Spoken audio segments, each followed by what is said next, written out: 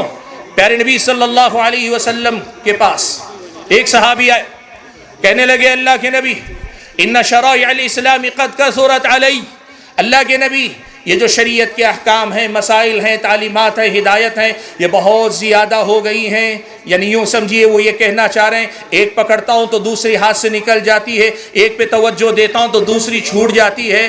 اللہ کے نبی دلنی علی امر اتشبث بہ، اللہ کے نبی کوئی ایک ایسی جامع تعلیم بتا دیجئے میں اس کو لازم پکڑ لوں تو ان تمام خیرات کا جامع وہ بن جائے، میری اپنی زندگی میں میں ہر طرح کے خیر کا مستحق ہو جاؤں۔ اللہ کے نبی نے فرمایا لا یزال لسانک رطبا من ذکر اللہ، تم اس بات کا خیال رکھو کہ تمہاری زبان اللہ کے ذکر سے ہمیشہ تر رہنی چاہیے، تمہاری زبان اللہ تعالیٰ کے ذکر سے ہمیشہ تر رہنی چاہیے۔ اور اللہ کے نبی کے بارے میں صحابی نے خود یہ بات ارشاد فرمائی، کان رسول اللہ صلی اللہ علیہ وسلم یذکر اللہ فی کل احیانہ، اللہ کے نبی ہر وقت اللہ تبارک و تعالیٰ کا ذکر کیا کرتے تھے۔ بھائیو یہ ذکر صرف الفاظ کی تکرار کا نام نہیں، یہ ذکر صرف اپنی زبان سے کچھ الفاظ کے ادا کرنے کا نام نہیں، یہ ذکر اللہ کی یاد ہے، یہ ذکر اللہ سے تعلق ہے۔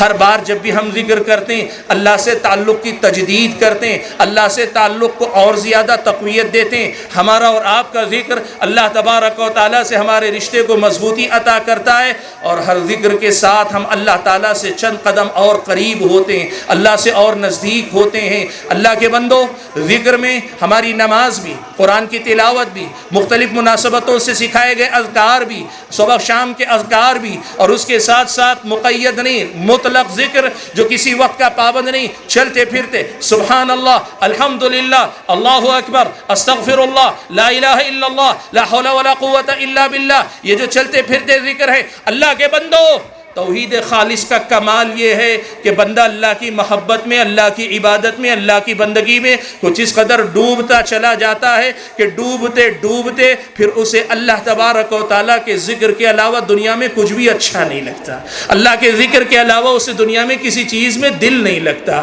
معاف کرنا، ہم اور آپ اپنے آپ کو اہل حدیث کہتے ہیں، اور شکر ہے اللہ کا کہ ہم ہیں، ایسا نہیں کہ نہیں، لیکن میرے بھائیوں ابھی ہماری توحید کو اس کمال کے درجے تک پہنچنا ہے جس درجے میں پہنچنے کے بعد ہم اللہ کے ذکر سے غافل نہ ہو۔ ابن قیم رحمۃ اللہ علیہ نے لکھا ہے کہ جو بندہ اللہ کے ذکر کا عادی ہو جاتا ہے وہ تھوڑی دیر کے لیے بھی اگر ذکر سے غافل ہوتا ہے تو اس کی کیفیت ایسی ہوتی ہے جیسے اس مچھلی کی جس مچھلی کو پانی سے نکال کے باہر ڈال دیا گیا ہو، وہ مسلسل تڑپتی رہتی ہے یہاں تک کہ یا تو اسے پانی میں دوبارہ ڈال دیا جائے جی اٹھتی ہے، یا پھر تڑپتے جان دیتی ہے۔ سبحان اللہ، میری اور آپ کی توحید کو وہ کمال کب نصیب ہوگا جہاں اللہ کے ذکر سے تھوڑی غفلت بھی ہم پہ اتنی شاق گزرے۔ اللہ معاف فرمائے ہمیں، ابھی بہت لمبا سفر باقی، عمل کا بڑا لمبا سفر باقی، اصلاح کا بڑا لمبا کام باقی ہے۔ ہم علماء اور عوام، ہم خواص، سب کو محنت کرنے کی ضرورت ہے۔